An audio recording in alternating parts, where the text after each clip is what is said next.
India TV YouTube channel को subscribe करें और बेल आइकन दबाएं।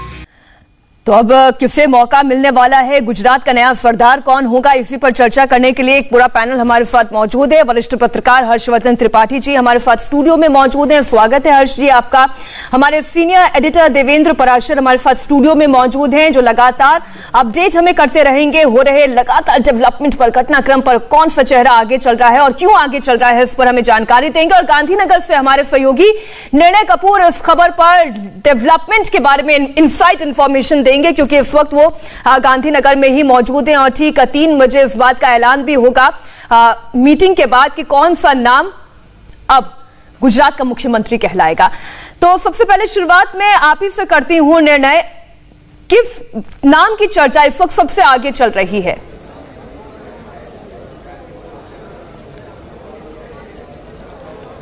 देखिए मीनाक्षी, एक चीज मैं बता दूं कि नाम तो तय हो चुका है, लेकिन उस पर सस्पेंस लगातार बना हुआ है, क्योंकि ये बताया जा रहा है कि प्रधानमंत्री नरेंद्र मोदी के अलावा इसके बारे में और कोई नहीं जानता। और मैं आपको बता दूं, आपको अभी भी जानकर हैरानी होगी कि फिलहाल किसी को भी सूचना नहीं दी गई है। जो भी प्रोबेबल नाम्स थे, जो भी प्रोबेबल नाम हैं, चाहे वो प्रफुल्ल पटेल का हो, नितिन पटेल का हो, मनसुख मांडविया का हो, या आरसी फड़दू का नाम जो चर्चा में चल रहा है, गोवर्धन चड़फिया का नाम भी कुछ समय के लिए उभर के आया था सामने, इन सब में से किसी को भी सूचना नहीं दी गई है।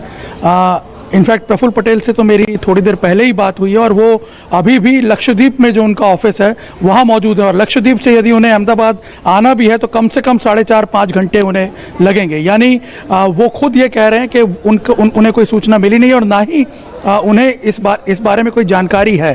तो ये सिर्फ अभी स्पेकुलेशन है, लेकिन जो इंडिकेशन मिल रहे हैं, जो थोड़ी बहुत भी आशंकाएं जो सामने निकल करके आ रही हैं बाहर, वो इस बात की तरफ इशारा कर रही हैं कि अगला जो मुख्यमंत्री होगा गुजरात का, वो विधायक दल के अंदर से ही होगा। और अगर ऐसा होता है तो नाम जो हैं वो जीरो इन होते हैं नितिन पटेल या आरसी फड़दू पे, क्योंकि दोनों ही पाटीदार समुदाय को बिलोंग करते हैं।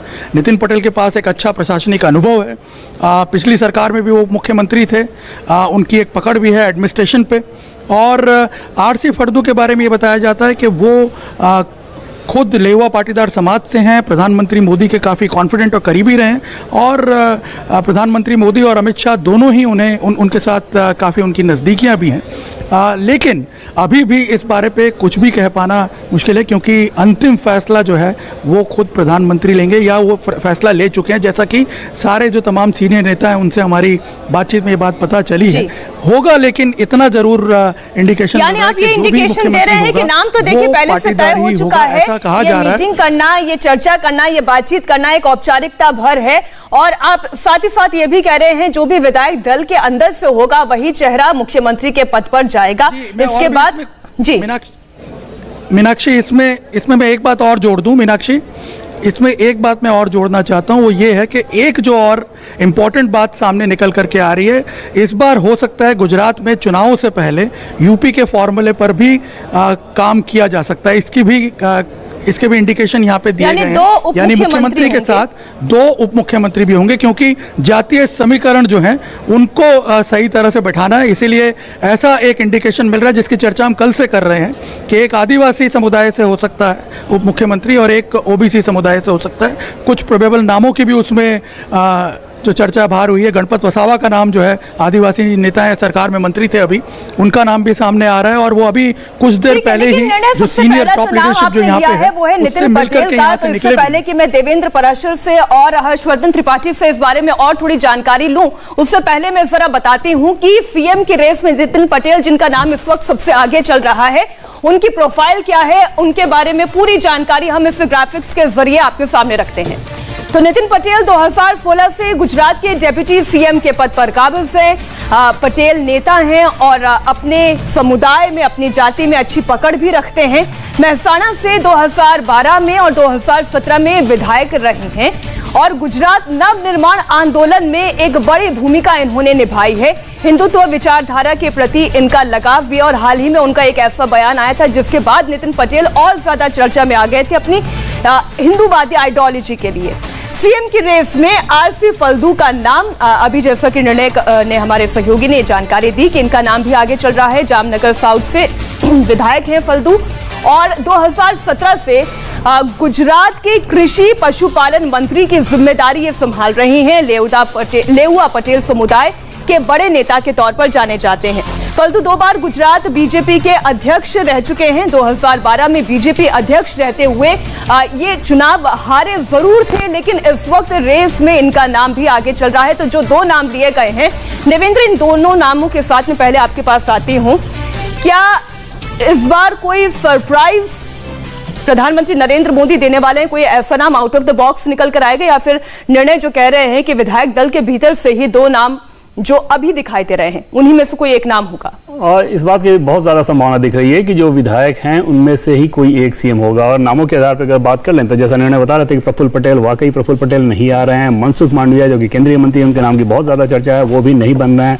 पुरुषोत्तम रूपाला, उनके नाम की भी बहुत ज्यादा चर्चा लगाई जा रही थी उनके प्रोफाइल के हिसाब से, लेकिन वो भी सीएम नहीं बन रहे हैं, ऐसा टॉप सोर्सेज ने हमें बताया। जो प्रदेश अध्यक्ष हैं CR पाटिल, मौजूदा प्रदेश अध्यक्ष, वो भी सीएम नहीं बन रहे हैं, ऐसा भी हमें बताया गया है। तो ऐसी स्थिति में निश्चित तौर पर जो सारे के सारे इंडिकेशन दिख रहे हैं वो ये दिख रहे हैं कि विधायकों में से कोई एक नेता चुना जाएगा। नितिन पटेल की अगर बात करें मीनाक्षी, तो ऐसा लगता है कि एक बार फिर से वो कहानी दोहराई जा रही है जो कि पिछली बार जैसा हुआ था। पिछली बार भी आपको याद होगा कि नितिन पटेल, जब विजय रूपाणी को सीएम बनाया गया था तो उससे पहले नितिन पटेल के नाम की बहुत ज्यादा चर्चा थी और चर्चा के आधार पर ही नितिन पटेल ने इंटरव्यू देना शुरू कर दिया था। अब से थोड़ी देर पहले भी नितिन पटेल ने बयान दिया, हालांकि ये सीख उन्होंने ली कि इस बार उन्होंने ये कहा है, अब से जस्ट थोड़ी देर पहले की बात मैं आपको बता रहा हूँ, जिसमें नितिन पटेल ने यह कहा कि क्योंकि मेरा अनुभव है इसलिए मीडिया में मेरी चर्चा हो रही है, मेरा नाम चलाया जा रहा है, लेकिन सीएम ऐसा होना चाहिए जो कि पूरा गुजरात जानता हो और ये आसान काम नहीं होगा क्योंकि इतना कम समय बचा हुआ है। तो ऐसे में सीएम पद के तौर पे जिम्मेदारी को निभाना किसी के लिए आसान नहीं होगा और ऐसा सीएम हो जो कि पूरा गुजरात जानता हो और सारे गुजरात के लोग उसे जानते हों। और अपने नाम के बारे में उन्होंने कहा कि क्योंकि उनका अनुभव है इसलिए मीडिया में ये नाम चल रहा है। जाहिर तौर पर देवेंद्र, जो बात आपने कही उसी बात को लेकर मैं हर्ष जी के पास जा रही हूँ। पूरा गुजरात नितिन पटेल को जानता है, उनकी छवि को जानता है, उनके नाम को लेकर जो अगर हम ये कहें कि प्रधानमंत्री नरेंद्र मोदी के भरोसेमंद चेहरे के तौर पर भी वो जाने जाते हैं, इसमें भी कोई शक नहीं। और पिछली बार उन्हें उप मुख्यमंत्री बनाया ही इसलिए गया था कि उन्हें नाराज करना भी नहीं चाहते हैं ना अमित शाह ना नरेंद्र मोदी। तो इसके माने तो यही निकलते हैं कि इस वक्त सबसे मजबूत चेहरा नितिन पटेल का है।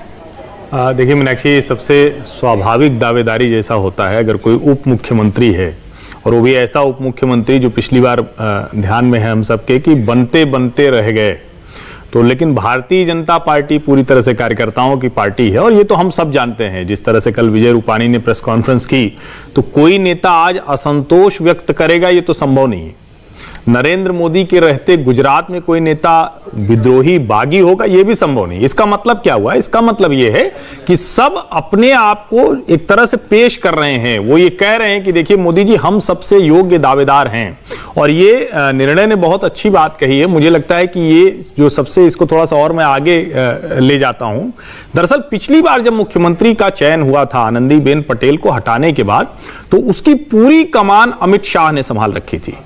पूरा जो एक एक फैसला हुआ जिसमें गुजरात के कई बड़े नेता नाराज भी हुए, गांधीनगर में ये आम चर्चा है कि वो एक तरह से तय हुआ कि यहां के जो भी अफेयर्स हैं, जो भी मामले हैं, वो अमित शाह तय करेंगे। लेकिन इस बार का मुख्यमंत्री वो 7 लोक कल्याण मार्ग यानी प्रधानमंत्री नरेंद्र मोदी की निगरानी में तय होना है, हो चुका होगा निश्चित तौर पर। और मैं इसमें 2 बातें जोड़ता हूं। जब भारतीय जनता पार्टी में हम किसी मुख्यमंत्री को बदलते हुए देखते हैं या कहते हैं कि अब ये बदलने वाला है, तो एक तो पूरे गुजरात या पूरे क्षेत्र इसका कोई मतलब नहीं है।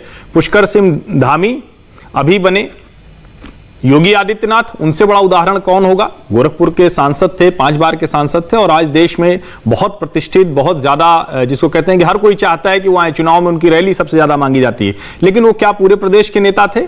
मनोहर लाल खट्टर जी शानदार काम कर रहे हैं, जिस तरह से उन्होंने इस कहें कि कृषि कानूनों के बीच में, उस आंदोलन के बीच में किया है। तो भारतीय जनता पार्टी जैसी पार्टी में ये बहुत बड़ा इश्यू नहीं है। अपने आप को प्रस्तुत करने के लिए जरूर करें। और इसी बीच में आप ये भी देखिए ना कि गुजरात में महामंत्री संगठन बदला है। भीखूभाई दलसानिया को गुजरात से पटना भेज दिया गया, रत्नाकर जी काशी से पटना और पटना से यहां आ गए। हम इसे जोड़ें तो कर्नाटक में BS येदियुरप्पा की जगह स्वराज मुंबई आ गए, उत्तराखंड में तीरथ सिंह रावत की जगह अब आ गए धामी साहब, और अब नंबर गुजरात का है और इरादा पूरा विधानसभा चुनाव से जुड़ा हुआ है। हम इसी पर करेंगे चर्चा, एक छोटी सी ब्रेक के बाद हो रहे हैं फौरन हासिल।